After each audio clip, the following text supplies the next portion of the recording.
কিরে, তোকে আমি পেছন দিক থেকে এত ডাকছি, তবু তুই আমার কথা না শুনেই চলে যাচ্ছিস।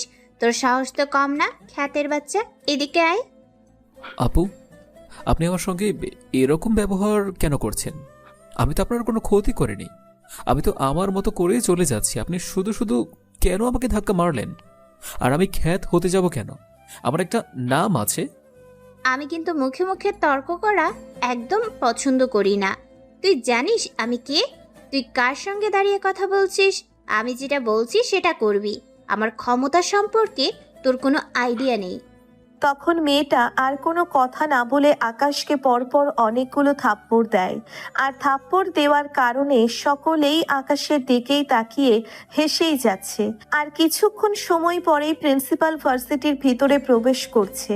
আর এটা দেখে সবাই সেখান থেকে চলে গেল। আর আকাশও এগিয়ে গেল। আকাশ এগিয়ে যাওয়ার পরে পিয়নের কাছে জিজ্ঞেস করেন তার ক্লাসরুমে চলে আসলো। তার ক্লাসরুমে আসার পরে সে পিছনের বেঞ্চে বসে পড়ল। পিছনের বেঞ্চে বসে বসে সে ভাবছে সে যে মিশনে এসেছে সেটা কি আদেও সফল হবে? আদেও কি সফল হওয়ার মতো আছে? কারণ সে এখানকার সম্পর্কে কোনো কিছুই জানে না। এখানে সে নতুন এসেছে। কিছুক্ষণের মধ্যেই স্যার ক্লাসে প্রবেশ করলেন। স্যার আকাশকে নতুন দেখে দাঁড় করালো আর আকাশকে বলতে লাগলো, ও, তাহলে তুমি সেই আকাশ যার কথা আমাদের প্রধান শিক্ষক বলেছিল। আচ্ছা, ঠিক আছে, তুমি মনোযোগ দিয়ে ক্লাস করবে। আর কোনো সমস্যা হলে আমাকে জানাবেন। আর তোমরা সবাই আকাশকে বন্ধুর মতোই মনে করবে। সে তোমাদের নতুন বন্ধু। তোমরা সবাই এখন ছোট নও, তোমরা ভার্সিটিতে পড়ো। সকলের সঙ্গে কিভাবে ব্যবহার করতে হবে সেটাও তোমরা জানো। এই পৃথিবীতে ধনী গরিব সবাই একসাথে চলাফেরা করাই হলো মানবতা। কেউ গরিব দেখে তাকে অবহেলা করা ঠিক না। স্যার, আপনার চোখে কি ছানি পড়েছে নাকি? আপনার মনে হয় ট্রান্সফারের জন্য অনেক উদ্ভিদ হয়ে আছেন। বেশি এমন করলে না, আপনাকে ট্রান্সফার করে সোজা বান্দরবন পাঠিয়ে দেব। আপনার সাহস কি করে হয় এসব কথা বলার? আপনার যে কাজ আপনি সেটা করেন। আমরা কার সঙ্গে মিশবো না মিশবো এটার অধিকার শুধুমাত্র আমাদের। নিহাল, আমি তোমার শিক্ষক। তোমার যত যাই ক্ষমতা থাকুক না কেন, তুমি একজন শিক্ষকের সঙ্গে এরকম করতে পারো না। আমি তোমাদেরকে খারাপ কোনো কিছু বলিনি, শুধু বলেছি ওর সঙ্গে ভালোভাবে মানিয়ে চলার জন্য। আমি মাঠের ওই ঘটনাটা দেখেছি। নীলা শুধু শুধু ছেলেটার সঙ্গে এরকম করলো।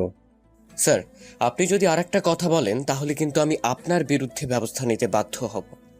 আপনি চুপচাপ ক্লাস করাবেন। তখন স্যার আর কোনো কথা বলল না। স্যার তার নিজের মতো করে ক্লাস করাতে শুরু করলো। এই ভার্সিটির সবকিছু চলে নেহাল এবং নীলার কথায়। নীলা হলো নেহালের খালাতো বোন। বলতে গেলে এই ভার্সিটির সমস্ত কাজকর্ম হয়ে থাকে এদের দুজনের কথায়। তবে নেহালের থেকে নীলার ক্ষমতাটা অনেক বেশি, কারণ নীলার বাবা এই ভার্সিটির সভাপতি, তারপর আবার অনেক বড় বিজনেসম্যান তার বাবা, তাই তাদের অনেক ক্ষমতা। ক্লাস চলাকালীন সময়ে নীলা অনুমতি না নিয়েই প্রবেশ করলো। নীলা কোনো কিছু না বলে সবার সামনে বসে পড়ল। আর ক্লাসের মধ্যে সে মোবাইল টিপছে। স্যার তাকে কোনো কিছুই বলছে না, কারণ স্যারের কোনো কিছু বলার অধিকার নেই। কারণ কোনো কিছু বলতে গেলেই তার বিরুদ্ধে ব্যবস্থা নেওয়া হবে। এভাবেই ক্লাসের সময় শেষ হয়ে গেল। আর ক্লাস করে সবাই বের হলো। আকাশ ক্লাস করেন যথারীতি ভার্সিটি থেকে বের হচ্ছে। হঠাৎ করেই কিছু ছেলে এসে তাকে ধাক্কা দিল। আর ধাক্কা দেওয়ার ফলে আকাশ কিছুটা দূরে গিয়ে দাঁড়িয়ে পড়ল। আকাশ তাদেরকে কোনো কিছু না বলে যেতে শুরু করলো। আর তখন নেহালের বন্ধু আকাশকে বলতে লাগলো, কিরে, তোর এত বড় সাহস? তুই আমাদের কথা ছাড়া এখান থেকে চলে যাচ্ছিস? আমরা যখন যেতে বলবো তখন তুই এখান থেকে যাবি, বুঝতে পেরেছিস? ভাই, আমি তো আপনাদের সঙ্গে কোনো কিছু করিনি। আপনারা শুধু শুধু কেন আমার সঙ্গে এরকমটা করছেন? আমাকে যেতে দিন, আমার অনেক কাজ আছে। তোর কাজ আছে? আমাদেরও তো কাজ আছে। শোন, ওই দোকান থেকে একটা প্যাকেট নিয়ে আয়। ওই প্যাকেট এনে ওই যে মেয়েটাকে দাঁড়িয়ে দেখছিস, ওই মেয়েটাকে এনে দিবি। ভাই, এটা কিসের প্যাকেট আমাকে বলতে হবে। যদি কিসের প্যাকেট সেটা না বলেন তাহলে কিন্তু আমি আনবো না। আর আমাকেই আনতে হবে কেন? আপনারা তো এখানে অনেকজন আছেন, আপনারা গিয়ে নিয়ে আসুন। তুই কি এখন সবার হাতে মার খেতে চাস নাকি? যদি প্রথম দিন আমাদের হাতে মার খেতে না চাস তাহলে যেটা বলছিস সেটা কর। নেহাল হলে তোকে এমনভাবে মারবে যে নিজের চেহারা পর্যন্ত নিজে চিনতে পারবি না। আকাশ কোনো উপায় না পেয়ে সেই দোকানে চলে আসলো। আকাশ মনে মনে ভাবছে তার পরিচয় পেলে সকলেই এখানেই প্যান্টের মধ্যে পোস্ট আপ করে দেবে, কিন্তু আকাশ তখন তার পরিচয় দিবে না, কারণ এখন পরিচয় দিলে তার সমস্ত প্ল্যান নষ্ট হয়ে যাবে। আকাশ দোকানে এসে সেই প্যাকেট নিয়ে ওই দাঁড়িয়ে থাকা নীলাকে দিয়ে দিল, আর নীলা প্যাকেটটা খুলে যেসব দেখতে পারলো সব দেখে আর সহ্য করতে না পেরে একটা থাপ্পড় দিল। আর থাপ্পড় দেওয়ার ফলে আকাশের ঠোঁট ফেটে রক্ত বের হচ্ছে। আর তখন নীলা আকাশকে বলতে লাগলো, শয়তানের বাচ্চা, তোর এত বড় সাহস কি করে হলো আমাকে এসব কিছু দেওয়ার? তোর আজকে কোনো ক্ষমা নেই। ভেবেছিলাম তোকে নিয়ে মজা করব, কিন্তু তুই যে এত বড় শয়তান আমি ভেবে দেখিনি। তোরা ছোট লোকরা শুধুমাত্র সুযোগ খুঁজিস যে আমাদের মতো বড় লোক মেয়েদেরকে নিয়ে কোনো কিছু করার। তাদের শরীরে হাত দিলেই তারা মান সম্মানের ভয় তোদেরকে বিয়ে করে, আর তোরা সম্পত্তির মালিক হয়ে যাবি। এত সস্তা না? আপু, আপনি কি বলছেন আমি তো কোনো কিছুই বুঝতে পারছি না। আমি তো এই ভার্সিটিতে নতুন ভর্তি হয়েছি। আমাকে ওই জুবাইর ভাইয়া দোকানে যেতে বলল, আর এই প্যাকেটটা নিয়ে আপনাকে দিতে বলল। আমি শুধুমাত্র এটাই করেছি। ওরা আমার নামে কখনোই এসব কিছু পাঠাবে না। আমি এটা খুব ভালোভাবেই জানি। ওদের কোনো সাহস হয়নি আমাকে এসব কিছু দেওয়ার, বুঝতে পেরেছিস? আমি জানি এই কাজটা তুই করেছিস। তোর মতো কিছু ছোট লোকদের জন্যই আজকে ভার্সিটিতে মেয়েরা এতটা অবহেলিত হয়ে থাকে। আপু প্লিজ, আপনি আমাকে ক্ষমা করে দিন। আমি আসলে না জেনে এমনটা করে ফেলেছি। এই ভার্সিটির নিয়ম কানুন সম্পর্কে আমার কোনো ধারণা নেই, তাই এমনটা করে ফেলেছি। প্লিজ আপু, আমাকে ক্ষমা করে দিন। আমি কখনো আর এমন কাজ করব না। এটা নিয়ে তোর কোনো ক্ষমা নেই। তুই শার্ট প্যান্ট খুলে এইগুলো এখন পরবি। যদি এগুলো সবার সামনে পরে পুরো মাঠে চক্কর দিতে পারিস তাহলে তোকে ছেড়ে দিব। আপু, আপনাকে আমি খুব ভালো করে বলছি, আমি সব কিছু করতে পারবো না। আর আমি মানছি যে আমার খুব অন্যায় হয়েছে। আমি না জেনে আপনার কাছে এসব কিছু নিয়ে এসেছি। আপনাকে এত বলার পরেও আপনি কেন এমনটা করছেন? কথাটা আকাশ ইচ্ছে করেই বলল, কারণ আকাশ কিছু দূর তাকিয়ে দেখতে পেল প্রিন্সিপাল আসছে। হয়তো উনি তার বাসায় যাবেন, এজন্যই আকাশ এই কথাটা বলে সেখান থেকে দৌড়ে পালিয়ে যায়। আর নীলাও আকাশকে আর কোনো কিছু বলতে পারল না, কারণ পিছনে তার বাবার বন্ধু ওরফে এই ভার্সিটির প্রধান শিক্ষক আছেন। নীলা যত কিছুই করুক না কেন, সে ভার্সিটির প্রধান শিক্ষককে দেখে যথেষ্ট পরিমাণে সম্মান করে। নীলা তার হাতের প্যাকেটটা তার ব্যাগে ঢুকিয়ে নেয়, যেন স্যার কোনোভাবে বুঝতে না পারে। আসলে এগুলো হচ্ছে এই ভার্সিটির এক প্রকার র্যাগিং। আকাশ এদিকে বাসায় চলে আসলো। আকাশ বাসায় এসে চিন্তা করতে লাগলো, সে নীলাকে যেসব কথা বলে এসেছে, লাস্টে না জানি কালকে ভার্সিটিতে গেলে সে কি করবে। আকাশ এগুলো ভাবতে ভাবতে এসে রান্না করে খাবার খেয়ে নেয়। খাবার খাওয়ার পরে এসে শুয়ে শুয়ে মোবাইল টিপতে থাকে। অবশ্য ফোনের মধ্যে কিছু একটা খোঁজাখুঁজি করছে, কিন্তু কোথাও খুঁজে পাচ্ছে না। আর হঠাৎ করে আকাশের মোবাইলে একটা কল আসলো। আকাশ কলটা রিসিভ করলো। আকাশ কলটা রিসিভ করার পরে ওপাশ থেকে কেউ একজন আকাশকে বলতে শুরু করলো, ভাই, ওই দিন কুড়িগ্রাম শহরে যে হামলাটা হয়েছিল, সেই হামলার সঙ্গে ঢাকা শাপলা চত্বরের হামলার কোনো পার্থক্য নেই। এগুলো হামলা যারা করেছে ওরা একই গ্যাংয়ের লোকজন, কিন্তু এই গ্যাংটা কে চালায় সেটা আসলেই বুঝতে পারছি না। দেখ, যে করেই হোক এটার পেছনে কে আছে সেটা খুঁজে বের করতে হবে। আমার 2 দিনের মধ্যে এই খবরটা চাই। আমি আর কোনো কথা শুনতে চাই না। আর শোন, আমি যেহেতু ভার্সিটিতে আছি, তাই ভার্সিটিতে অন্য কারো নজর দেওয়ার দরকার নেই। তোরা তোদের কাজ করবি। তবে ভাই, আপনাকে একা ভার্সিটিতে এভাবে ছেড়ে দেব আমাদের আসলেই মন চাচ্ছে না। কারণ কেউ যদি আপনার পরিচয়টা জেনে যায় আর যদি আপনার কোনো ক্ষতি করে দেয়, তখন আমাদের কি হবে? আমাকে নিয়ে তোদের কোনো চিন্তা করতে হবে না। তোরা তোদের নিজেদের চিন্তা করিস। আর আমি যে কাজটা দিয়েছি সেই কাজটা ভালোভাবে করিস। আর সবাইকে বলে দে আমার প্ল্যান অনুযায়ী কাজ করার জন্য। প্রতিটা কাজের শেষে যেন আমাকে জানায়। এখন রাখ। একথা বলার পরে আকাশ কল কেটে দেয়। আকাশ কল কেটে দেওয়ার পরে আবার চিন্তা করতে থাকে। কুড়িগ্রাম শহরে যে বোম ব্লাস্ট হয়েছিল এবং ঢাকায় শাপলা চত্বরে যে বোম ব্লাস্ট হয়েছিল সবকিছু তো একই সময়ে হয়েছে, একই দিনে হয়েছে। আর এগুলো যদি একটা লোকে করে থাকে তাহলে ভার্সিটিতে খুনগুলো কারা করছে? ওরা আসলে কি চায়? ভার্সিটির ছাত্রছাত্রীদেরকে শুধু শুধু কেন মারছে ওরা? একটা লোক এত কিছু করবে এটা কি আসলেই মেনে নেওয়া যায়? নাকি ও কোনো একজন নয়, ও একটা গ্যাংস্টার আন্ডারওয়ার্ল্ডের। এত বছর ধরে রাজত্ব করছে আকাশ, কিন্তু কে এই গ্যাংস্টার সেটা তার ভালো করে জানতে হবে। আকাশ মোবাইলে একটা তথ্য পেয়েছিল, কিন্তু এতগুলো তথ্যর মাঝে এটা যে কোথায় চাপা পড়ে গেছে বুঝতেই পারছে না। অনেকক্ষণ খোঁজাখুঁজির পরে আকাশ কিছু কোট পেল, যেগুলো লাশের উপর থেকে পাওয়া গিয়েছিল। লাশ খুন করার পরে লাশের পকেটের মধ্যে ছোট কাগজের মধ্যে এক একটা করে কোড লেখা ছিল। আকাশ সবগুলো কোড তার ল্যাপটপে নিয়ে ভালোভাবে মেলাতে শুরু করলো। মেলানোর পরে তখন আকাশ জানতে পারলো সেখানে লেখা দ্য মিশন স্টার্ট। আকাশ তার এসব করতে করতেই সময়টা পার করে দেয়। সন্ধ্যাবেলায় আকাশ ছদ্মবেশে রেডি হয়ে নেয়, আর তখনই তার মোবাইলে আরও একটা কল আসে।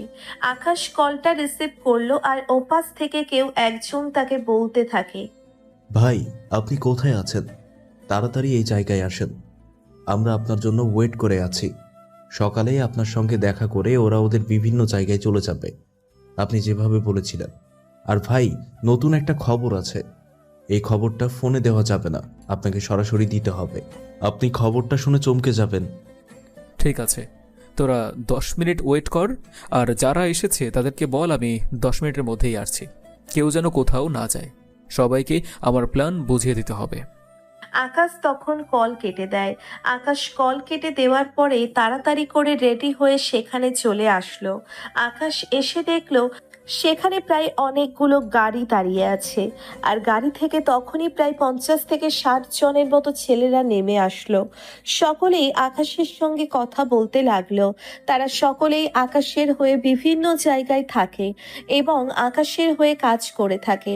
আকাশ ওদের সঙ্গে কথা বলতে বলতে অনেক সময় পার করে দিল, আর এভাবেই তাদেরকে কথার মাঝখানে তার প্ল্যান অনুযায়ী কাজ করতে বলল।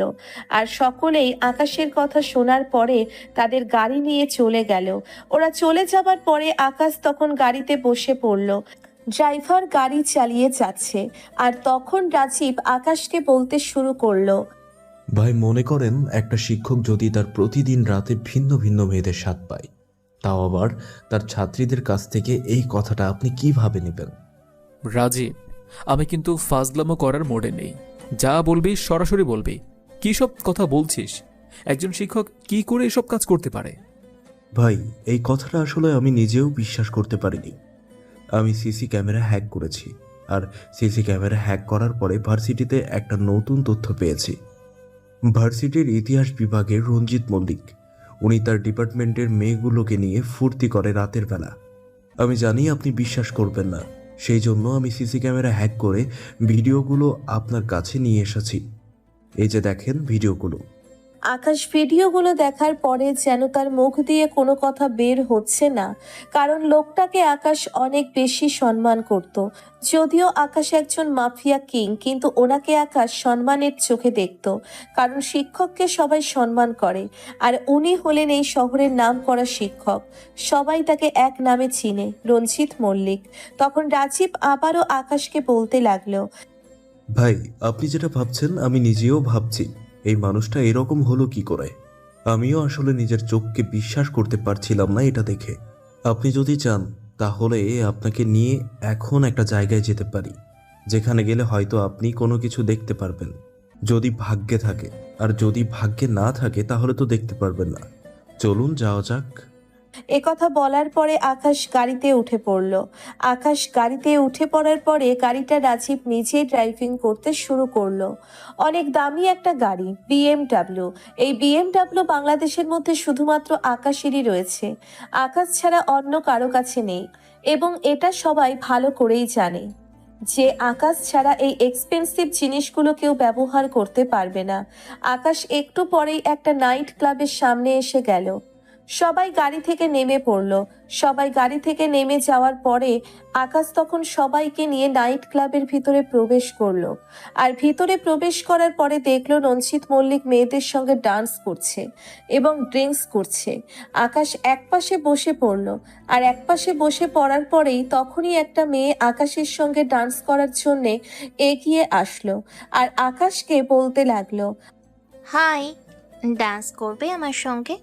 তুমি দেখতে অনেক বেশি স্মার্ট, চলো একসাথে ডান্স করি। আর যদি আমাকে মজা দিতে পারো তাহলে ফুল নাইট আমি তোমার, no problem. Yes sure, no problem, let's go. Akash এটা বলে মেয়েটার সঙ্গে ডান্স করতে থাকে। আকাশের একটা উদ্দেশ্য আছে, মেয়েটাকে পটিয়ে যদি ওই রঞ্জিত মল্লিকের আর কোনো তথ্য পাওয়া যায় সেটার কারণে আকাশ ট্রাই করতে রাজি হচ্ছে না। না হলে আকাশের এসবের প্রতি কোনো লোভ নেই। আকাশ এসবকে সবচেয়ে বেশি ঘৃণা করে থাকে, কারণ তার অন্যরকম একটা জীবন কাহিনী আছে। আর সেই জীবন কাহিনী থেকে আকাশ এইসবকে দুচোখের বিষ মনে করে। আকাশ শুধুমাত্র এটাই মনে করে যে নিজের স্ত্রীকে ছাড়া অন্য কারোর সঙ্গে এসব করবে না। এসব করাটাও পাপ, কারণ সে তার নিজের পরিবারকে এসব করতে দেখেছে। আপনারা হয়তো কোনো কিছু বুঝতে পারছেন না, গল্পের সাথে থাকেন, নিশ্চয়ই বুঝতে পারবেন। আকাশ মেয়েটার সঙ্গে ডান্স করতে থাকে এবং কথা বলতে থাকে। মেয়েটা তখন আকাশকে জিজ্ঞাসা করলো, আচ্ছা, তুমি তো অনেক বেশি স্মার্ট, তুমি এখন থেকে প্রতিদিন এই ক্লাবে আসবে। আমি এই ক্লাবে প্রতিনিয়তই রেগুলার কাস্টমার, বুঝতে পেরেছো? তোমার মতো হ্যান্ডসাম ছেলের সঙ্গে থাকতে পারলে মন্দ হবে না। হ্যাঁ অবশ্যই, কেন আসবো না। আচ্ছা শোনা, একটা কথা বলি। ওই যে দাঁড়িয়ে দেখছো, উনি তো ভার্সিটির শিক্ষক রঞ্জিত মল্লিক। উনি কি এখানে প্রতিদিনই আসেন নাকি মাঝে মাঝে আসেন? আরে প্রতিদিন আসবেন মানে? আর ওনারই তো এইটা ক্লাব, তাহলে উনি প্রতিদিন আসবেন না কেন? আর আমরা তো সবাই তার, সবাই নিয়োজিত। কি সবাই নিয়োজিত কথাটা শুনে অবাক হলে, তাই না? না মানে আমরা সবাই তার সঙ্গী। তো তোমরা সবাই যেহেতু তার সঙ্গী, তুমি যে আমার সঙ্গে ডান্স করছো, এসব করছো, তো তোমার রঞ্জিত মল্লিক কোনো কিছু বলবে না তোমাকে? যে অপরিচিত মানুষের সঙ্গে তুমি এইভাবে ডান্স করছো, বা অন্যরাও তো অপরিচিত লোকদের সঙ্গে ডান্স করছে, এটার ব্যাপারে রঞ্জিত মল্লিক কোনো কিছু বলবে না? দেখো, তোমাকে একটা সত্যি কথা বলি, এই কথাটা আমি আজ পর্যন্ত কাউকে বলিনি। তোমাকে প্রথম দেখায় আমি পছন্দ করে ফেলেছি, তার জন্যই আমি সত্যি কথাটা বলছি। আমাদের কাজ হলো ছেলেদের সঙ্গে মিশে তাহাদের সঙ্গে রাত কাটিয়ে সমস্ত কিছু আত্মসাৎ করে নেওয়া, মানে কিডন্যাপ করে তাদের কাছ থেকে টাকা আদায় করা। যেমন বড়লোকদের ছেলেদের সঙ্গে এইসব বেশি করা হয়, কারণ গরিব ঘরের ছেলেমেয়েরা তো এখানে কখনোই আসবে না। আর নতুন নতুন মেয়েরা যারা আসবে সবাইকে আমাদের দলে টেনে নেওয়া, বুঝতে পেরেছো? তোমাকে আমি সব কিছু ফ্রি দিয়ে দিব, তুমি কোনো চিন্তা করো না, তোমার কোনো বিপদ হবে না। তোমাকে আমি সম্পূর্ণ নাইট ফ্রি করে দিলাম, তোমাকে এমনিতেও পছন্দ হয়েছে সেই জন্য। আকাশ এই কথাটা শোনার পরে তার যেন ঘাম বের হচ্ছে, কারণ এরকম জঘন্য কাজ আর কজনই বা করতে পারে। আকাশ এবার নতুন অভিজ্ঞতার সম্মুখীন হলো। এতদিনে আন্ডারওয়ার্ল্ডের রাজত্ব করে যতটা না জানতে পেরেছেন, এই সন্ধ্যার পর থেকে এর চেয়ে বেশি জানতে পারছে। একটা মানুষ এতটা খারাপ হয় কি করে? আকাশ কিছুক্ষণ চুপ থাকার পরে আবারও মেয়েটাকে প্রশ্ন করতে লাগলো, আচ্ছা তুমি যে এই লাইনে আছো, তোমার কি খারাপ লাগে না? তুমিও তো একটা মেয়ে, তোমার তো হাজবেন্ড, স্বামী, সন্তান, পরিবার এসবের প্রতি আগ্রহ থাকার প্রয়োজন। কিন্তু তুমি এটা না করে তুমি এসব বাজে কাজে কেন লিপ্ত হচ্ছ? তুমি ভালো করেই জানো যে এটা বাজে কাজ। হ্যাঁ, আমি এটা খুব ভালো করেই জানি যে এটা অনেক খারাপ কাজ, কিন্তু আসলে এটা ছাড়া আমার আর কোনো কিছু করার নেই। কারণটা তোমাকে অন্য একদিন বলবো, আজকে তোমাকে কোনো কিছু বলা সম্ভব না। আর এই রঞ্জিত মল্লিক আসলেই কোনো ভালো মানুষ না, ওর হাত অনেক লম্বা, অনেক লম্বা, যে তুমি কোনো ধারণা করতে পারবে না। তুমি একজন শুধুমাত্র বড়লোক বাবারই তো ছেলে, এইসবের প্রতি তোমার কোনো ধারণা নেই। আচ্ছা, আমরা তো এখন ভালো বন্ধু, চলো অন্য কোথাও গিয়ে সময় কাটাতে পারি। আই মিন, এমনি কোনো জায়গায়। এখানে অনেক বেশি কোলাহল হচ্ছে, সাউন্ড হচ্ছে, তাই এখানে কথা বলাটা বেটার হবে না আমাদের জন্য। এ কথা বলার পরে আকাশ মেয়েটাকে নিয়ে যথারীতি বাহিরে চলে আসলো। মেয়েটা চেয়েছিল অন্য একটা রুমে যাওয়ার জন্য, কিন্তু আকাশ যদি রুমে যেতে রাজি হতো তাহলে অন্য কিছু ঘটে যেতে পারত। আকাশ তার নিজেকে আগে সেভ করবে এটাই তার মাথার মধ্যে ঘুরে বেড়াচ্ছে। আকাশ মেয়েটাকে নিয়ে বাইরে আসার পরে গাড়ির সাথে হেলান দিয়ে দাঁড়ালো, আর সকলেই আকাশের দিকে খেয়াল করছে। রাজীব আকাশের কাণ্ড কারখানা দেখে হেসেই যাচ্ছে। কারণ আছে, একটা কারণ, আকাশ খুব ভালো মেয়েটার সঙ্গে জমিয়ে ফেলেছে, আর তার কারণেই মেয়েটার সবকিছু তাকে বলতে রাজি হচ্ছে। এত কম সময়ের মধ্যে আকাশ কোনো মেয়েকে পটিয়ে ফেলতে পারবেন এটা সত্যিই ধারণার বাইরে ছিল। সবাই ভাবতো আকাশ একটা অনেক শক্ত মনের একটা মানুষ, অনেক রাগী টাইপের একজন মানুষ। তার যে মন বলতে কোনো কিছু আছে এরা সবাই ভুলেই গিয়েছিল। গাড়িতে হেলান দেওয়ার পরে তখন বিজলি মেয়েটা আবারও আকাশকে বলতে লাগলো, আসলে আমি ছিলাম এই ভার্সিটির একজন ইতিহাস বিভাগের ছাত্রী। আমি কোনো না কোনোভাবে স্যারের সঙ্গে রিলেশনশিপে জড়িয়ে পড়ি। আসলে ভুলটা ছিল আমার একটু লোভ ছিল, আর সেই লোভের কারণেই স্যারের সঙ্গে রিলেশনশিপে জড়িয়ে পড়েছি। তখন স্যার আনম্যারিড ছিল, আর স্যার বিয়ে করেছে কিনা এখনো পর্যন্ত সেটাও আমাদের জানা নেই। রিলেশনশিপে জড়িয়ে পড়ার পরে সকল অপকর্মগুলো আস্তে আস্তে শুরু হয়। আস্তে আস্তে তার ব্যাপারে জানতে পারি, আর একটা সময় যখন আমি এগুলো থেকে বেরিয়ে আসতে চাই তখনও আমার বাবা মা পুরো পরিবারকে শেষ করে দেয়। আর আমিও ভয়ে এই কাজ করতে থাকি। আমাদের এই ক্লাবে প্রায় 20 জনের মতো মেয়ে আছে। এই 20 জন হলো তার প্রতি রাতের নিত্যদিনের সঙ্গী। এছাড়াও নতুন নতুন মেয়েগুলোকে যে এনে দিতে পারবে তাদেরকে সে অনেক টাকা দেয়। পরবর্তীতে এই মেয়েগুলোকে অন্য জায়গায় ট্রান্সফার করে দেওয়া হয়। অন্য জায়গায় বলতে এই মেয়েগুলোকে বিদেশিদের কাছে বিক্রি করে দেওয়া হয়, আর এইগুলো প্রতি সপ্তাহে ট্রাকে করে বর্ডার পার করে দেওয়া হয়। মেয়েগুলোকে সাজানো থেকে শুরু করে সেফটি দেওয়া সব কিছুর দায়িত্বে থাকি আমরা এই 20 জন। আমাদের এই 20 জনের কাজ হচ্ছে মূলত এটা। এছাড়া ওই যে কিডন্যাপিংয়ের কেসটা তো তোমাকে আগেই বলেছি। ও মাই গড, এভাবে সাধারণ মেয়েগুলোকে এত ক্ষতি করছে, তারপর আবার বিদেশিদের কাছে বিক্রি করে দিচ্ছে। কিন্তু এটার কি কোনো শেষ হওয়ার নেই? এভাবে কি চলতে থাকবে? মানুষ ভার্সিটিতে পড়াশোনা করতে আসে, অনেকেই আছে যারা গ্রাম থেকে উঠে এসে বড় নামিদামি একটা ভার্সিটিতে ভর্তি হয়ে নিজের জীবনটাকে গোছাতে চায়। তাদের পরিণতি কি তোমার অবস্থাই হবে? মানে তুমি তো বেঁচে গিয়েছ, তোমাকে বিদেশে পাচার করেনি। আমি মানছি তুমি অনেক বেশি কষ্টে আছো, কিন্তু যাদেরকে বিদেশে পাচার করে দেওয়া হয় তাদের কি অবস্থা করে তুমি কি একবার ধারণা করতে পারো? হ্যাঁ, আমি সেটা জানি। আর আমি বেঁচে গিয়েছি কারণ আমি তার গার্লফ্রেন্ড ছিলাম। এই কারণে হয়তো দয়া করে আমাকে বিদেশে বিক্রি করে দেয়নি। আমাকে এসবের প্রতি দায়িত্ব দিয়ে রেখেছে। যদি আমি ঠিকমতো দায়িত্ব পালন না করি তাহলে আমাকেও বিক্রি করে দেবে যে কোনো সময়। তার জন্যই ভয়ে এসব করে থাকি। আসলে মৃত্যু ভয় সবারই থাকে, সেই জন্যই আমি এসব করছি। পালিয়ে যাওয়ার কোনো সুযোগ নেই। চারিদিকে তার লোকজন রয়েছে, যে কোনো সময় ধরে ফেলতে পারে। আর ওদেরকে বিদেশে পাচার করে দেওয়ার পরে বিদেশিরা ওদেরকে মন মতো ব্যবহার করেন, যেভাবে ইচ্ছে সেভাবে ব্যবহার করতে পারেন। তোমাকে কি বলতে চাচ্ছি তুমি ভালো করেই বুঝতে পারছো। আর পত্রপত্রিকায় তুমি ভালো করেই জানো কিভাবে কি করে লেখালেখি হয়।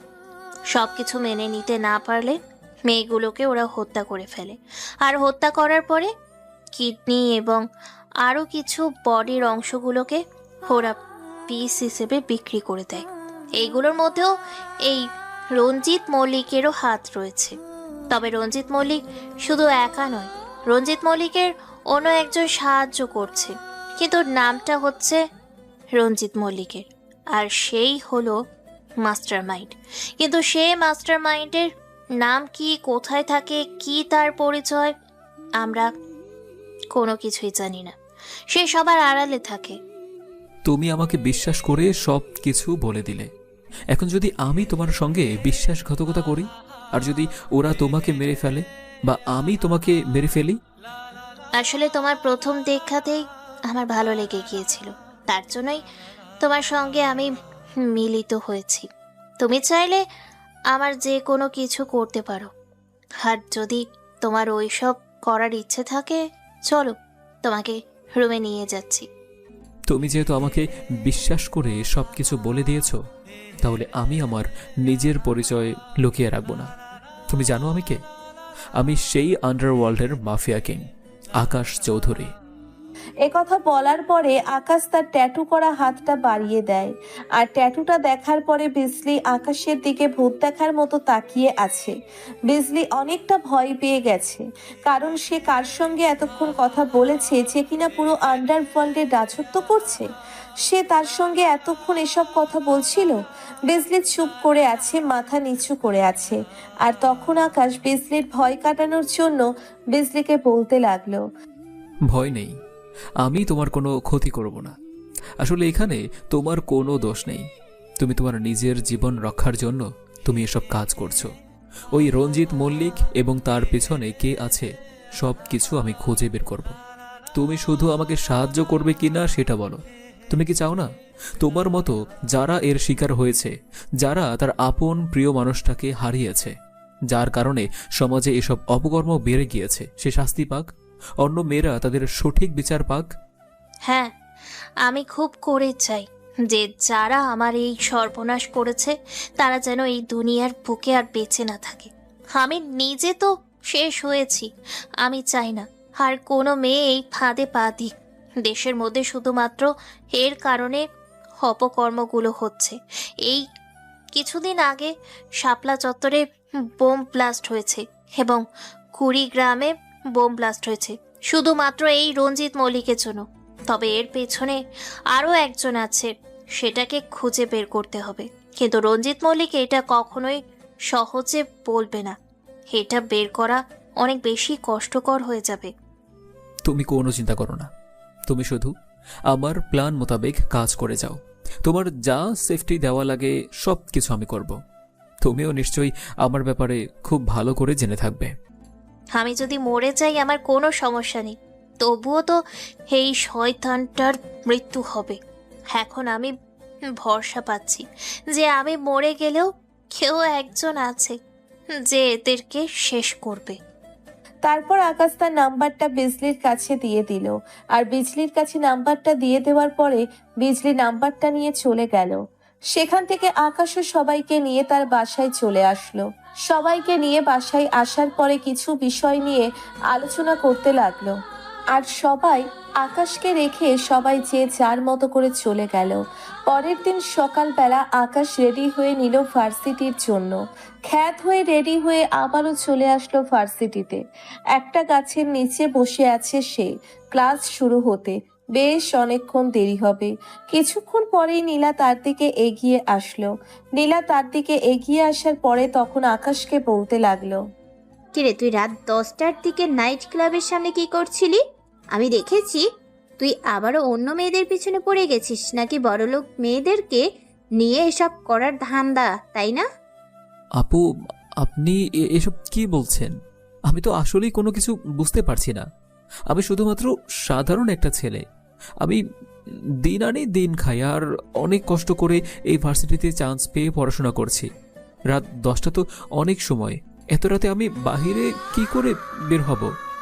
আর তাও আবার এই নাইট ক্লাবের সামনে। আমি তো কখনো নাইট ক্লাবের ধারে কাছেও যাইনি। এখানে গেলে অনেক টাকা লাগে। আপনি হয়তো আমার জায়গায় অন্য কাউকে দেখেছেন। মানুষের মতো মানুষ অনেকেই থাকতে পারে। আমি শুনেছি একটা মানুষের মতো 7 জন মানুষ হতে পারে। সেটা ঠিক, আমি তোর মতো কাউকে হয়তো দেখেছি কালকে একটা দামি গাড়ির মধ্যে হেলান দিয়ে কথা বলছিল। আচ্ছা, সেটা বড় কথা নয়, এসব কথা বাদ দে। তুই কালকে আমাকে ওই কথাটা কেন বলেছিস? আমাকে যে এই কথাটা বলার পরে ধরে চলে গিয়েছিলি কেন? আপু, আমি বুঝতে পারিনি আপনাকে ওই প্যাকেটটা দেওয়ার পরে ওই অবস্থা হয়ে যাবে। আমি সত্যি জানতাম না যে ওই প্যাকেটের মধ্যেই এসব কিছু থাকবে। আপনি আমাকে ক্ষমা করে দিন। আমি আর কখনো আপনার সামনেও আসবো না। সেটা বললে তো হবে না। তুই যেহেতু অন্যায় করেছিস সেই জন্য তোকে শাস্তি পেতে হবে। এখন যা আমার জন্য দোকান থেকে আইসক্রিম নিয়ে আয়। আর এই নিয়ে 500 টাকা একটা আইসক্রিম আনবি আর বাকি টাকা তোর কাছে রেখে দিবি। এই কথা বলার পর আকাশ দোকানে চলে আসলো। আকাশ দোকানে আসার পরে নীলার জন্য আইসক্রিম কিনে নিয়ে বাকি টাকা তাকে ফেরত দিল। বাকি টাকা নীলা না নিয়েই সেখান থেকে তার বান্ধবীদের কাছে চলে গেল। তার বান্ধবীদের সঙ্গে গিয়ে আলোচনা করতে লাগলো। গল্প করতে করতে সময়টা পার হয়ে গেল। আর আকাশ এদিকে ভার্সিটিতে কাউকে খুঁজতে লাগলো। আর হঠাৎ করে দেখলো ছেলেটা ক্লাসে প্রবেশ করছে। আকাশও তাড়াতাড়ি করে ক্লাসে প্রবেশ করলো। এমন জায়গায় গিয়ে বসে পড়েছে যেন সবাইকে খুব ভালোভাবে লক্ষ্য করা যায়। স্যার ক্লাস করাচ্ছেন। স্যার ক্লাস করানোর সময় নীলা ক্লাসে প্রবেশ করলো। নীলা ক্লাসে প্রবেশ করে সে তার জায়গা মতো বসে পড়লো। আর হঠাৎ করে একটা ছেলে তার মোবাইল বের করলো। আর তার মোবাইলটা বের করার পরে কারোর সঙ্গে যেন মেসেজ করছে, যে মেসেজটা ছিল এরকম: বস, আজকে নেহাল ভাই আপনার সঙ্গে দেখা করতে যাবে, আপনি জায়গা মতো চলে আসবেন। আর রঞ্জিত স্যার আপনার সঙ্গে এখন দেখা করতে পারবে না, আপনার সাথে কোনো এক সময় দেখা করবে। আর সব কিছু নেহাল আপনাকে জানিয়ে দেবে। আকাশ দূর থেকে মেসেজ করাটা দেখে নিল। আর মেসেজটা দেখার পরে কিছুটা আন্দাজ পেল নেহাল কার সঙ্গে দেখা করতে যাচ্ছে। তাহলে কি সেই বসের সঙ্গে নেহাল দেখা করতে যাচ্ছে, নাকি অন্য কারোর সঙ্গে? এত সহজে ওই বসকে সে পেয়ে যাবে এটা কখনোই হতে পারে না। সে হয়তো অন্য কেউ হতে পারে। যে গোপনে আছে আসল বস এত তাড়াতাড়ি সামনে আসতে পারে না। তবে সে খুব ভালো করেই জানে যে ওই তাদের বস কোথায় আছে। আকাশ যথারীতি ক্লাস শেষ করলো। আর ক্লাস শেষ করার পরে তখন ভার্সিটির পিছনে চলে আসলো। ভার্সিটির পিছনে এসে অফিস রুমের জানালা দিয়ে দেখতে শুরু করলো। রঞ্জিতের রুমে দুজন ছেলে প্রবেশ করেছে। দুজন ছেলে প্রবেশ করার পরে তখন রঞ্জিত স্যারকে বলতে লাগলো: নেহাল আজকে মাহিনের সঙ্গে দেখা করতে যাবে। আর মাহিন 2টা প্রোডাক্ট চেয়েছে, আর 2টা প্রোডাক্ট খুবই ইনট্যাক্ট চেয়েছে। ইনট্যাক্ট ছাড়া নাকি তার চলবে না। আর এই 2টাকে ব্যবহার করার পরে সে নিজেই আপনার কাছে পাঠিয়ে দেবে। আপনি পরে এটাকে অন্য জায়গায় বিক্রি করে দিতে পারেন। এভাবে আমার অফিস টাইম আসার কোনো প্রয়োজন নেই, যা বলার সব কিছু মোবাইলে বলবি। এভাবে হুটহাট চলে আসাটা আমার জন্য অনেক বেশি রিস্ক হয়ে যাবে, আর আমি চাই না যে আমি কোনো সমস্যায় পড়ি। তোরা যেভাবে চলাফেরা শুরু করে দিয়েছিস, আমি তো খুব তাড়াতাড়ি ধরা খেয়ে যাব। আরে আপনার কোনো কিছু হবে না। এই প্রশাসনকে তো আপনি টাকা দিয়ে মুখ বন্ধ করে রেখেছেন। এই প্রশাসন চোখ থাকতেও চোখ দিয়ে কোনো কিছু দেখবে না, চোখ বন্ধ করে রাখবে সব সময়। সেটা আমি খুব ভালো করে জানি, কিন্তু এটা মনে রাখতে হবে, আকাশের লোকজন যে কোনো জায়গা দিয়ে আসতে পারে। এমনকি আকাশ নিজেও এখানে আসতে পারে। যদি আকাশ একবার এসে যায় তাহলে আমাদের কারোরই রক্ষা নেই, বসেরও রক্ষা নেই। বসকে ভেতর থেকে টেনে বের করে আনবে এই আকাশ। এই আকাশ যতটা ভয়ঙ্কর এটা তোর আর তার ব্যাকগ্রাউন্ড দেখে জানতে পারবি। ঠিক আছে, আমরা তাহলে গেলাম। আপনি সময় মতো করে গাড়িতে করে পাঠিয়ে দিন। আর নেহাল ভাইয়ের কাছে 1 কোটি টাকার হিরোইন দিয়ে দিবে মাহিন ভাই। এ কথা বলার পরে ছেলেগুলো চলে গেল।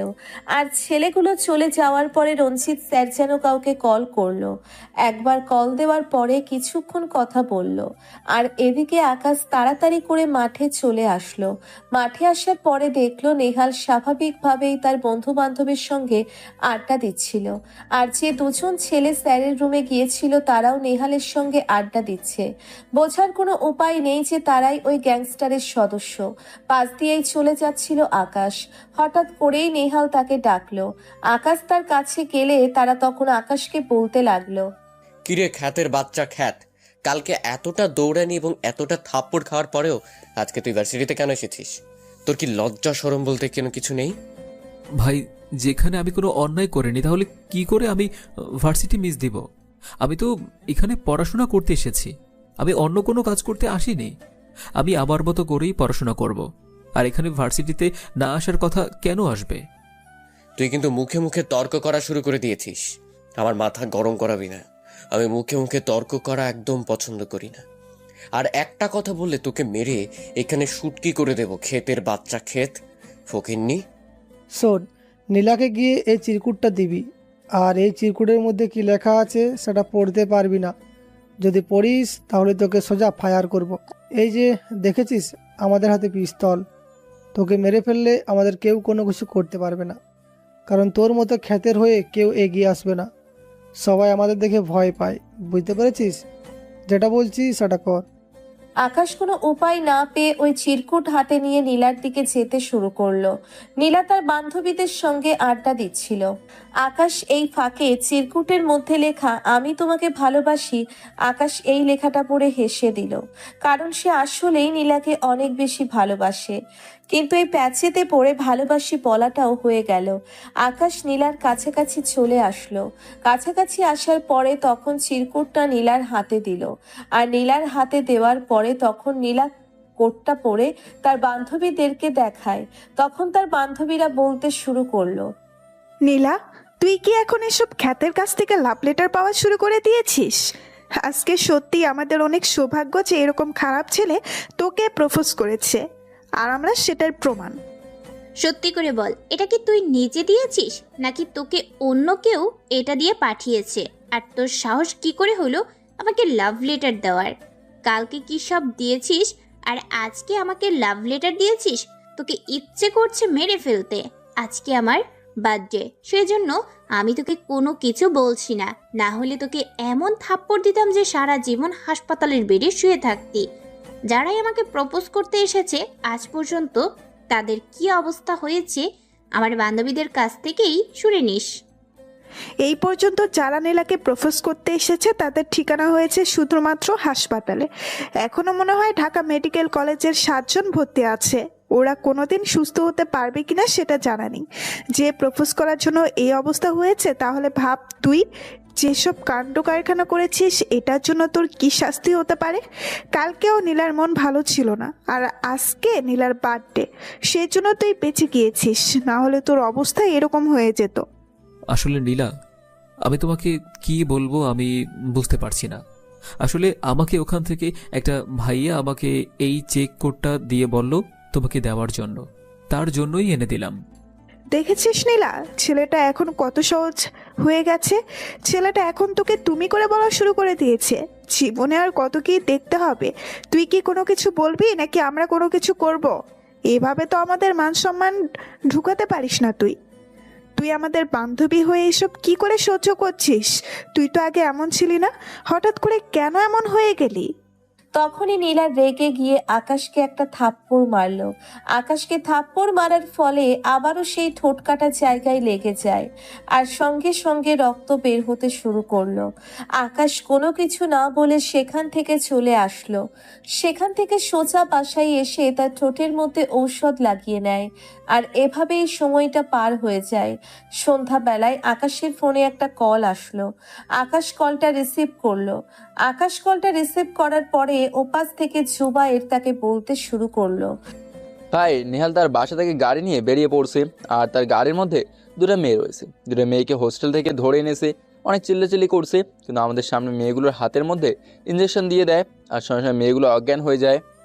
ঠিক আছে, তোরা নেহালের গাড়িটাকে ফলো করতে থাক, আর আমি এখনই আসছি। আর জিপিএস ট্র্যাকার আমি অন করে রাখবো, বুঝতে পেরেছিস? আমি আসার পরে তোরা এখান থেকে চলে যাবে আর আমাকে ফলো করতে থাকবে। আকাশ তখন তাড়াতাড়ি করে রেডি হয়ে নেয়, আর রেডি হয়ে নেওয়ার পরে তার গাড়িটা নিয়ে তাড়াতাড়ি করে সেখানে যেতে থাকে। কিছুক্ষণ পরে নেহালের গাড়িকে ফলো করতে থাকে এবং জুবায়ের তার গাড়ি নিয়ে তার গোডাউনে চলে গেল। আর তার গোডাউনে যাওয়ার পরে আকাশের জিপিএস ট্র্যাকার ফলো করতে থাকে। আকাশ নেহালের গাড়িটাকে ফলো করতে করতে একটা জঙ্গলের সামনে এসে থামলো, আর নেহাল গাড়ি থেকে নেমে পড়লো। নেহাল গাড়ি থেকে নেমে পড়ার পরে অপেক্ষা করতে লাগলো, আর এদিকে আকাশও তার গাড়ি থেকে নেমে অন্য একটা জায়গায় লুকিয়ে পড়লো। আর কিছুক্ষণ পরেই আকাশ খেয়াল করলো আর একটা গাড়িতে করে একজন লোক আসে, আর এটাই হয়তো সেই মাহিন। মাহিন গাড়িটা নেহালের সামনেই থামালো।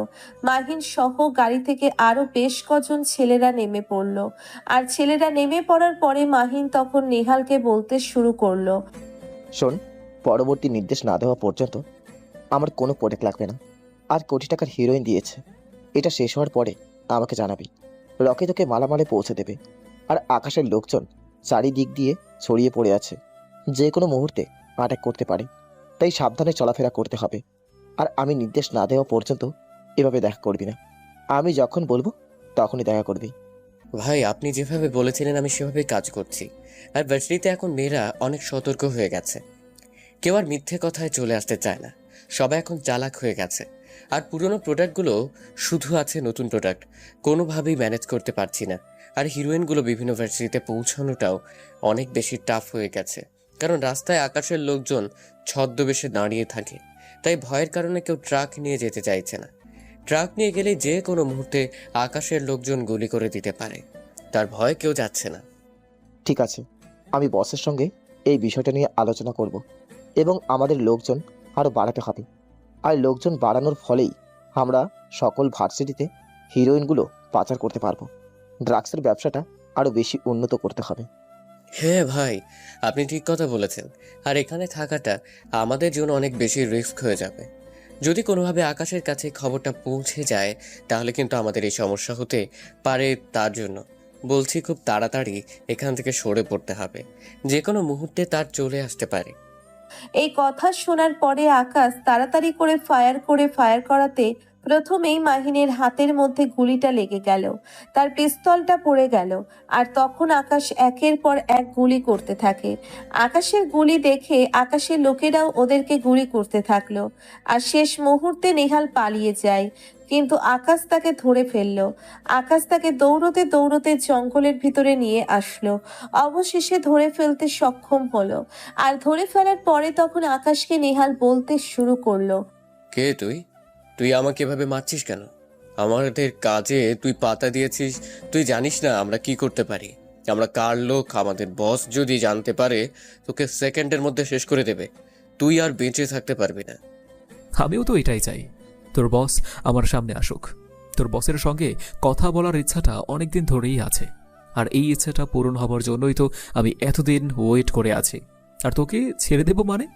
তোকে কি ধরেছি আমি যে ছেড়ে দেওয়ার জন্য? ও, বুঝে গেছি। তুই তাহলে সেই ভার্সিটির খ্যাত ছেলেটা, তুই আমাদের ভার্সিটিতে প্রবেশ করেছিস ছদ্মবেশে। তুই সেই তাহলে আকাশ চৌধুরী, আন্ডারওয়ার্ল্ডের মাফিয়া কিং। তোর দিন খুব তাড়াতাড়ি শেষ হয়ে যাবে। নিজের জীবন বাঁচাতে চাইলে এখান থেকে চলে যা। আমার পুরো পরিবারকে শেষ করেছিস, আমাকে খারাপ পথে এনেছিস, মিথ্যা খুনের দায়ে আমাকে জেলে পাঠিয়েছিস। সেসব কিছু মনে করেছিস আমি ভুলে গিয়েছি? হ্যাঁ, কখনো না।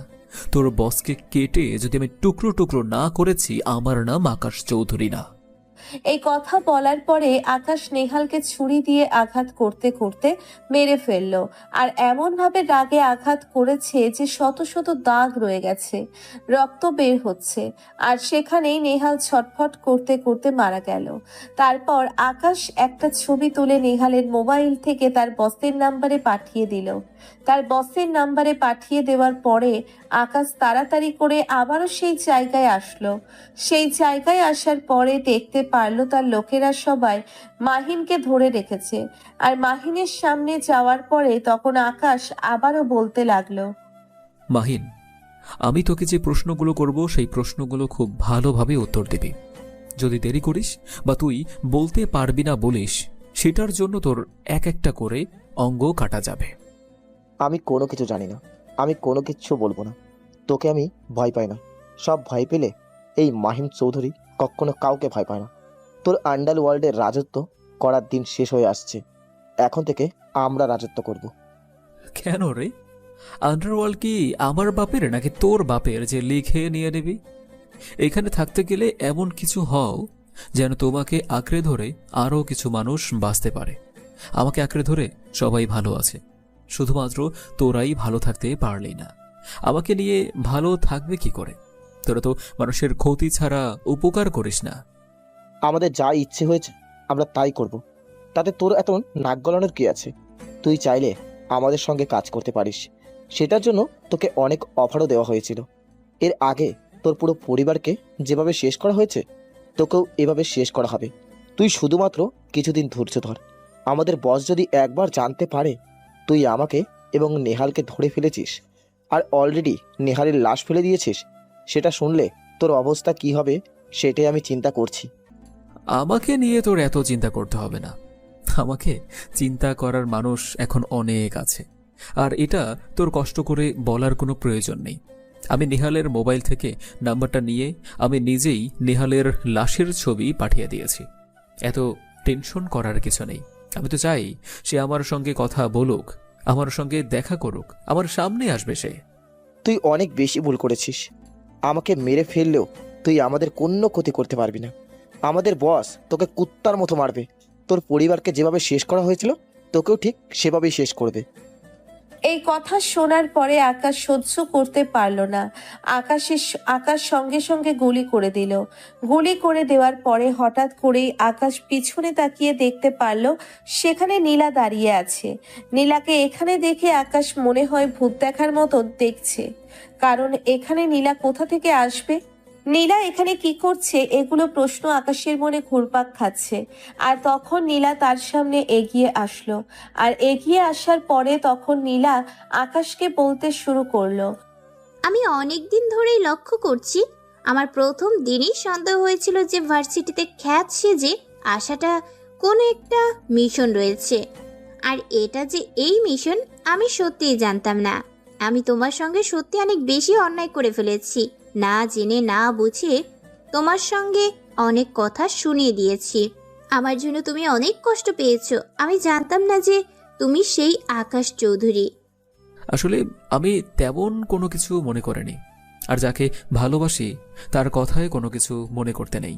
একদিন আমি তোমাকে শপিং মলে দেখেছিলাম, আর শপিং মলে তোমাকে দেখেই তোমার প্রেমে পড়ে গিয়েছিলাম। তারপর সিদ্ধান্ত নিলাম এই ভার্সিটিতে আসব, আর তোমার সঙ্গে এই নাটকগুলো করব। তাই হয়েছে।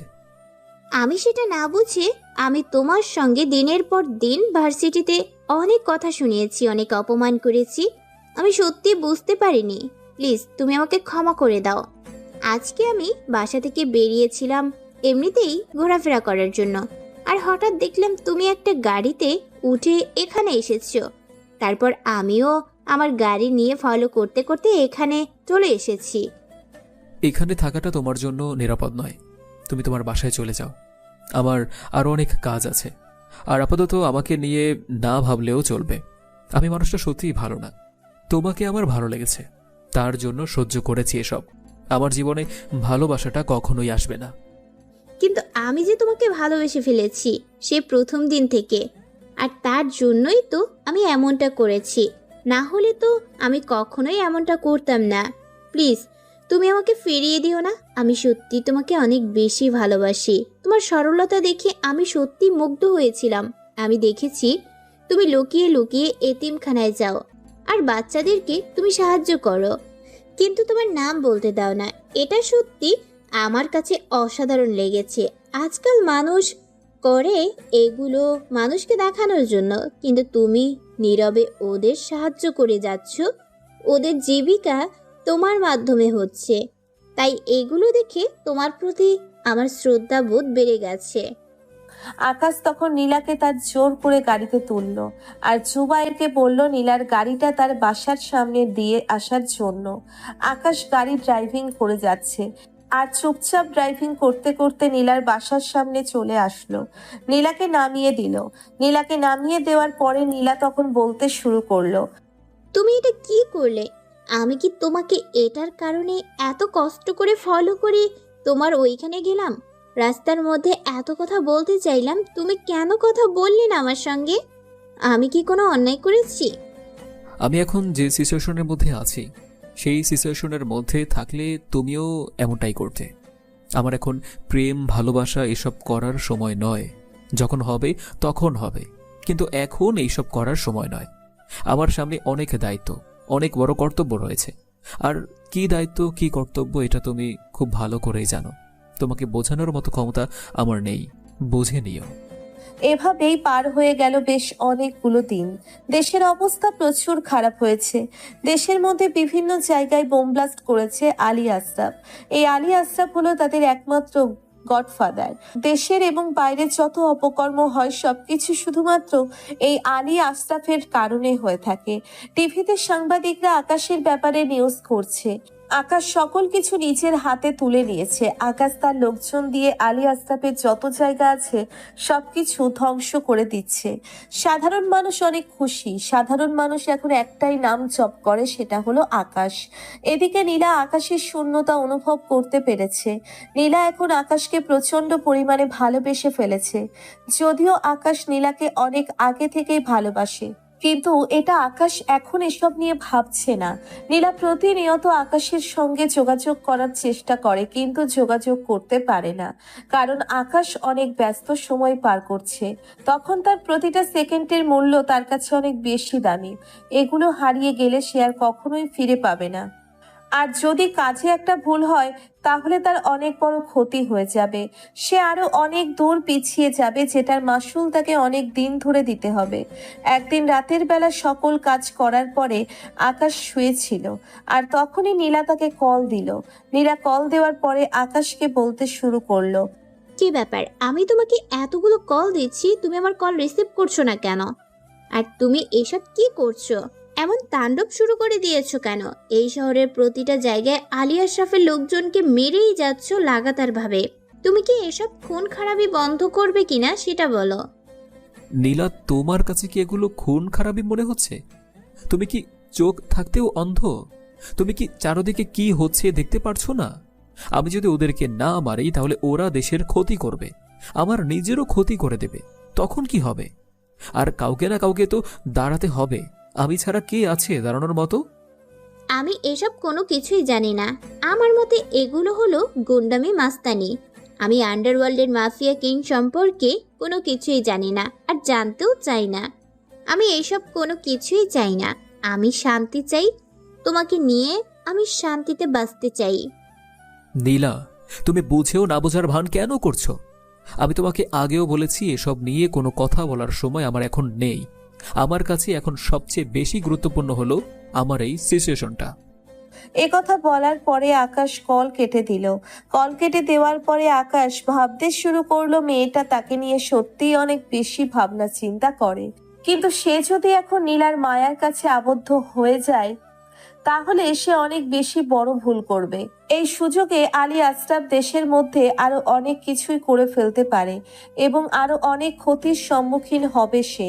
এখন যেভাবে আগাচ্ছে আলী আশরাফ 2-3 মাসের মধ্যেই পথে বসে যাবে, এটাই আকাশ করছে এবং এটাই তার স্বপ্ন ছিল। পরদিন সকালবেলা যথারীতি আকাশ ভার্সিটিতে চলে আসলো। সে ভার্সিটিতে আসার পরে দেখতে পেল আজকে রঞ্জিত মল্লিক আসে নাই। আকাশ তার দামি গাড়ি নিয়ে ভার্সিটিতে এসেছে, আর তার পিছনে প্রায় 7-8টা গাড়ি রয়েছে, আর সকলেই নেমে আকাশের দিকে দাঁড়িয়ে আছে।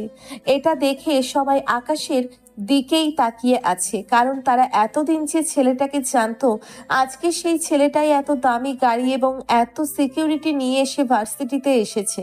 এটার কারণেই সবাই আকাশের দিকেই তাকিয়ে আছে। রঞ্জিত মল্লিকের সঙ্গে যারা যারা যুক্ত আছে সবাইকে ওদের সামনেই পড়ে যাবে।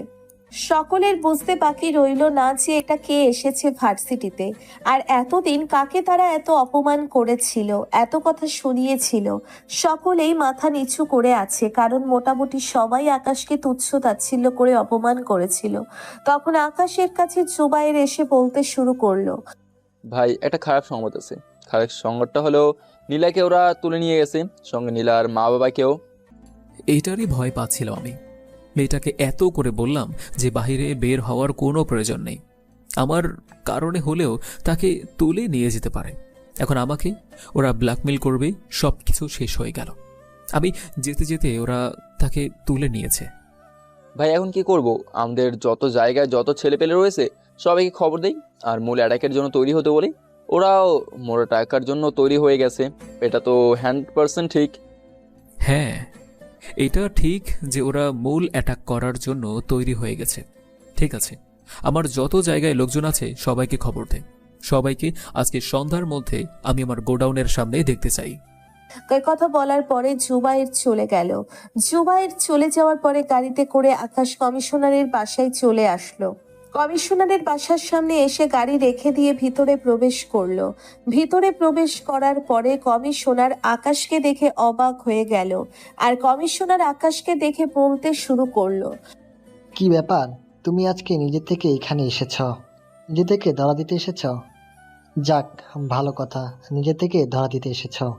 এটা সত্যি তোমার কাছ থেকে আমি আশা করেছিলাম না। আপনার কি মনে হয় আমি আপনার কাছে এখন স্যারেন্ডার করতে এসেছি? আমার কাজ শেষ না হওয়া পর্যন্ত আমাকে আপনি অ্যারেস্ট করতে পারবেন না।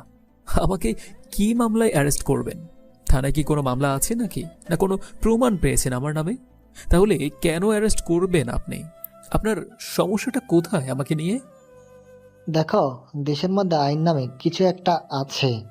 তুমি যদি এইভাবে নিজের হাতে সব কিছু তুলে নাও, তাহলে দেশের মানুষের মধ্যে প্রশাসনের প্রতি কোনো আস্থা থাকবে না। তাই তোমার এই কাজটা করা উচিত হচ্ছে না। আলী আশরাফকে আমি আপনাদের হাতে তুলে দেব। আমি তাকে মারব না।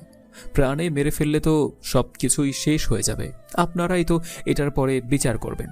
কিন্তু আলী আশরাফকে ধরা না পর্যন্ত আমি আমার আত্মসমর্পণ করব না। আর আমার ব্যাপারে এমন কোনো প্রমাণ নেই যে আপনি আমাকে অ্যারেস্ট করবেন। আর সমস্যাটা কি আপনার? আমি কোনো খারাপ কাজ করেছি? নাকি আমার লোকেরা কাউকে গিয়ে পিটিয়েছে? নাকি আমার লোকেরা কাউকে ধর্ষণ করেছে? দেশের মধ্যে এখন শান্তি বিরাজ করেছে শুধুমাত্র আমার জন্য। আমিই করিয়ে দেখেছি। সব কিছু বুঝতে পারলাম। আর তুমি যেটা করছো এটা আসলে অন্যায় করছো। তোমার এই কাজটা করা ঠিক হচ্ছে না। এই কাজটা তোমার করার কথা নয়। দেখুন কমিশনার সাহেব, আমি আপনার কাছে এসেছি একটা খবর জানানোর জন্য। আমার হবু বউ কিডন্যাপ হয়ে গিয়েছে। আপনারা এর বিরুদ্ধে ব্যবস্থা নেবেন। এতদিন জানতাম আকাশ চৌধুরী একজন শক্ত মনের মানুষ, কিন্তু তার যে দুর্বলতা আছে এটা তো জানা ছিল না। সে নিশ্চয়ই অনেক সুন্দরী হবে দেখতে, পুরো নায়িকাদের মতো। তার ছবিটা আছে নাকি? আমাদের কাছে দাও, আমরাও একটু দেখি। আর কিডন্যাপ করে নিয়ে গেছে? তোমার সুন্দরী বউ আছে দেখি তো কিডন্যাপ করে নিয়ে গেছে। কমিশনার সাহেব, আমি কি আপনার এসব বাজে কথা শোনার জন্য এখানে এসেছি? আমি আপনার বাজে কথা শোনার জন্য এখানে আসেনি। আপনি আমার কথাটা শুনবেন কিনা? আমার হবু বউ কিডন্যাপ হয়ে গিয়েছে। আপনারা কি ব্যবস্থা নেবেন? এই বলে কমিশনার আকাশের হাত থেকে মোবাইলটা নিয়ে নীলার ছবিটা দেখতে শুরু করলো। আর নীলার ছবিটা দেখতে দেখতে জুম করতে শুরু করলো, আর অনেক অঙ্গভঙ্গি করতে শুরু করলো। আর তখন আকাশ কোনো কিছু না বলেই গুলি করে দেয়। গুলি করার পরে তখন আকাশ তাকে আবার বলতে থাকে, তোকে একটু আমি চেক করে দেখলাম যে তুই আসলেও খারাপ মানুষ কিনা। এতদিন তোর ব্যাপারে শুনেছিলাম, কিন্তু ততটা বিশ্বাস করেনি। আজকে হাতে নাতে প্রমাণ নিয়ে তারপরেই তোকে মারব। তোর বেঁচে থাকার কোনো অধিকার নেই।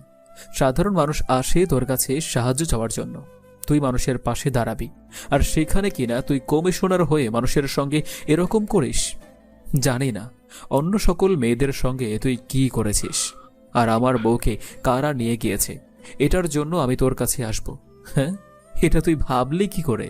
যে রাজত্ব করতে পারে তার বউকে কি করে আনতে হবে, এটা কি তোর কাছ থেকে আবার শিখতে হবে? গুলি করে দেওয়ার পরে কমিশনার ছটফট করতে করতে সেখানেই মারা যায়। আর কমিশনার মারা যাওয়ার পরে তখন আকাশের কাছে একটা কল আসে। আকাশের কাছে কলটা আসার পরে আকাশ কলটা রিসিভ করেই বলতে শুরু করলো, আমি জানি তুই ফোন দিবি। তোর ফোন দিতে হবে না, আমি নিজেই তোর কাছে আসব। তুই শুধু সময়ে হাতে রাখ, তাহলেই হবে। আমি তোর ওখানে আসছি, তোর সব কিছু ধ্বংস করব আমি। তুই আমার কোনো কিছুই করতে পারবে না। তোর বউ অনেক বেশি কষ্ট পাচ্ছে। আয় তাড়াতাড়ি আয়, না হলে তোর বউকে আমার ছেলেরা সবাই তুলে নিয়ে যাবে রুমের মধ্যে। এই কথা শোনার পরে আকাশ কল কেটে দেয়। আর সন্ধ্যার সময় শত শত ছেলেরা আকাশের ডাকে চলে আসে। আকাশ সবাইকে পাঠিয়ে দেয় বিভিন্ন জায়গায়। আকাশও একটা গাড়ি নিয়ে আলাদাভাবে সেখানে যেতে শুরু করলো। সবাই মাইক্রোফোনে কানেক্টেড হয়েছে। আকাশ কিছুক্ষণের মধ্যেই ওই জায়গায় সেই জঙ্গলে চলে আসলো। এটা ছেলে এসে আকাশকে নিয়ে চলে গেল। নিয়ে যাওয়ার পরে তখন বলতে শুরু করলো, ওয়েলকাম মিস্টার আকাশ চৌধুরী ওরফে আন্ডারওয়ার্ল্ডের ডন। আমার রাজ্যে আপনাকে স্বাগত। তুই আসলেই একটা জিনিস। এত মারার চেষ্টা করলাম তোকে, কিন্তু কোনোভাবেই মারতে পারলাম না। কাকে সাথে করে নিয়ে এসেছিস তুই বলতো? তোর মতো শয়তানের হাতে যদি আমার মৃত্যু লেখা থাকতো তাহলে তো অনেক আগেই মরে যেতে পারতাম। সেদিনই মরে যেতে পারতাম যেদিন আমার ফ্যামিলিকে শেষ করে দিয়েছিস তুই। তোর ফ্যামিলিকে আমি নিজের হাতে হত্যা করেছি। শোন, তোকে এখন ঘটনাটা বলি, না হলে তুই কোনোভাবেই বুঝতে পারবি না। তোর সৎ মায়ের সঙ্গে আমার গোপন সম্পর্ক ছিল। আমাদের উদ্দেশ্য ছিল তোর বাবার সকল সম্পত্তি দখল করা, কিন্তু এর মধ্যে আমি জানতাম না যে তুই সেই আকাশ চৌধুরী, আন্ডারওয়ার্ল্ডের মাফিয়া কিং। আমি এটা জানতে পেরেছি তুই বাসা থেকে যখন পালিয়ে গিয়েছিলি তখন। আসলেই তুই একটা জিনিস। সেদিন কেন পালিয়ে গিয়েছিলাম জানিস? কারণ সেদিন আমার কাছে বুক ভরা সাহস ছিল না, আমার কোনো কিছু ছিল না। নিজেকে তৈরি করার জন্য আমি গিয়েছিলাম, তারপরেই নিজেকে তৈরি করলাম। এখন বুকে সাহসও রয়ে গিয়েছে এবং পকেট ভর্তি টাকাও রয়েছে, আর ক্ষমতা তা তো আছেই। তোকে যদি আমি তোর বাবার সঙ্গেই শেষ করে দিতাম তখন সেটাই ভালো হতো, কিন্তু কি যেন মনে করে তোকে বাঁচিয়ে রেখেছিলাম। আর তার পরের দিন তুই পালিয়ে গিয়েছিলি, সেদিন আমি অনেক বেশি ভুল করেছিলাম। এই ভুলের মাসুল আজকে তোকে দিতে হবে। তুই অনেক বড় একটা জায়গায় হাত দিয়েছিস, আমার পুরো পরিবারকে শেষ করে দেওয়ার পরে তুই আজকে আমার নীলাকে তুলে এনেছিস। তোর সাহসী দেখে অবাক হচ্ছি। আমি যাকে নিয়ে সারাটা জীবন সংসার করব, যাকে আমি ভালোবাসি, তুই তাকে এনেছিস। তোর সাহস তো কম নয়। তখনই কয়েকজন আকাশকে পেছন থেকে এসে মারতে শুরু করলো। আর আকাশের নাক দিয়ে যখন রক্ত বের হচ্ছিল তখন নীলা চিৎকার দিয়ে আকাশকে দেখে চলেছে। হঠাৎ করেই 4 দিন থেকে ঝাঁকে ঝাঁকে গুলি করতে শুরু করলো। আর আকাশ তখন হাসতে শুরু করলো। তারপরে আকাশ গিয়ে নীলাকে ছাড়িয়ে দিল। ছাড়িয়ে নেওয়ার পরে নীলা কান্না করতে করতে আকাশকে জড়িয়ে ধরে বলতে লাগলো, অনেক ভালোবাসি তোমাকে, অনেক কষ্ট দিয়েছো আমাকে, আর কষ্ট দিও না প্লিজ। আমি আর সইতে পারছি না, এবার নিজের কাছে নাও। আর কত কষ্ট দিবে আমাকে? আর কখনোই কষ্ট দেব না, এবার থেকে বুকের মাঝে আগলে রাখবো। তুমি এখন আমার গাড়িতে গিয়ে বসো, গাড়ি থেকে একদম বের হবে না তুমি। আকাশ জোর করে নীলাকে তার গাড়িতে তুলে দিয়ে আসলো। নীলা গাড়িতে বসে আছে আর এদিকে আকাশ গুলি করে চলছে। এভাবে প্রায় 10 থেকে 15 মিনিট গোলাগুলি চলার পরে আলী আশরাফের লোকজন না পেরে পালিয়ে যেতে শুরু করলো, কিন্তু আকাশের লোকজন তাদেরকে মেরে ফেলে। আর আকাশও আশরাফ এবং রঞ্জিত মল্লিককে ধরে ফেলার পরে ইচ্ছে মতো দুইটাকে মারতে শুরু করলো। আর তখন রঞ্জিত মল্লিক বলতে লাগলো, আমি যদি জানতে পারতাম যে তুই সেই আকাশ চৌধুরী, তাহলে তোকে আমি অনেক আগেই মেরে ফেলতাম ভার্সিটিতে। আজকে আর এই দিন দেখতে হতো না। ভেবেছিলাম আমি রাজত্ব করব, কিন্তু হয়ে উঠলো না। তোর রাজত্ব করার দিন শেষ। তোরা আবার যে ক্ষতি করেছিস না, তোদেরকে মেরে ফেললেও এই ক্ষতি ফিরে আসবে না। কিন্তু তোরা বেঁচে থাকলে এই দেশের কোনোদিন উন্নতি হবে না, এই দেশের শুধুমাত্র অবনতিই হবে। এই কথা বলার পরে আকাশ আর সহ্য করতে না পেরে গুলি করে দিল। আর গুলি করে দেওয়ার পরে ছটফট করতে করতে সেখানেই মারা গেল রঞ্জিত এবং আলী আশরাফ। আজকে থেকে তাদের খেল খতম হলো। আর তখনই গাড়ি থেকে নীলা দৌড়ে এসে তাকে জড়িয়ে ধরলো। নীলা জড়িয়ে ধরার পরে কান্না করতে শুরু করলো। আর তখনই পুলিশের গাড়ি চলে আসলো আর পুলিশ আকাশকে অ্যারেস্ট করলো। আর আদালতে রায় হলো আকাশেরও 6 মাসের জেল। আর দেখতে দেখতে 6টা মাস পার হয়ে গেল। আজকে 6 মাস পরে আকাশ জেল থেকে বের হলো। আদালত সবকিছু বিবেচনা করে রায় দিয়েছে। আকাশ এবং নীলার আজকে বিয়ে হয়ে গেল ধুমধাম করে। আকাশ এখন দাঁড়িয়ে আছে বাসর ঘরের সামনে। ভিতরে যেতে দেরি হচ্ছে দেখে নীলা নিজেই বাইরে এসে বলতে শুরু করলো, কি ব্যাপার? আমি সেই কখন থেকে তোমার জন্য ভেতরে অপেক্ষা করছি। এতক্ষণ লাগে বাসর ঘরে প্রবেশ করতে? তুমি এত শক্ত একটা মানুষ, এখন হাত পা এভাবে কাঁপছে কেন? তুমি কেন আসলে? আমি তো এখনই ভিতরে যেতাম। আর কে বলেছে আমি ভয় পাচ্ছি? আমি ভয়ের কারণে ভিতরে ঢুকিনি না। আসলে সবাই আমার সঙ্গে দেখা করতে এসেছে, তাই সবার সঙ্গে কথা বলেছি, আড্ডা দিয়েছি, এটা ছাড়া আর কোনো কিছুই না। আমি তোমার চোখ দেখেই বুঝতে পারছি তুমি নিজে কতটা ভয় পাচ্ছ। আচ্ছা থাক, এত ভয় পেতে হবে না, চলো আজকে এই নিয়মটা না হয় আমি নিজেই শুরু করি। জামাইকে নিয়ে বাসর ঘরে প্রবেশ করব। ঠিক আছে, তাহলে আমার দায়িত্ব কর্তব্য সব কিছু আজকে তুমি নিজেই পালন করো। আমি তো এসবের কোনো কিছুই বুঝি না, তুমি না হয় আমাকে সব কিছু বুঝিয়ে দিও। আদরটাও না হয় একটু বেশিই পাওয়া যাবে। আর একটা কথাও বলবে না। অনেক লোকজন আছে, এত জোরে জোরে কি আর এসব কথা বলতে হয়? এসব কথা বলতে হয় নিরিবিলিতে, নিজের স্ত্রীর সঙ্গে। আকাশ একথা শুনে নীলাকে কোলে তুলে নিল। নীলাকে কোলে তুলে নেওয়ার পরে নীলাকে নিয়ে ভিতরে গিয়ে দরজা বন্ধ করে দিল। তারপর ভিতরে কি হলো সেটা আপনাদের না জানলেও চলবে। আর এভাবেই না হয় চলতে থাকুক তাদের মিষ্টি ভালোবাসার গল্পটা। নিত্য নতুন ভালোবাসার গল্প পেতে আমাদের চ্যানেলটি এখনই সাবস্ক্রাইব করে পাশে থাকবেন।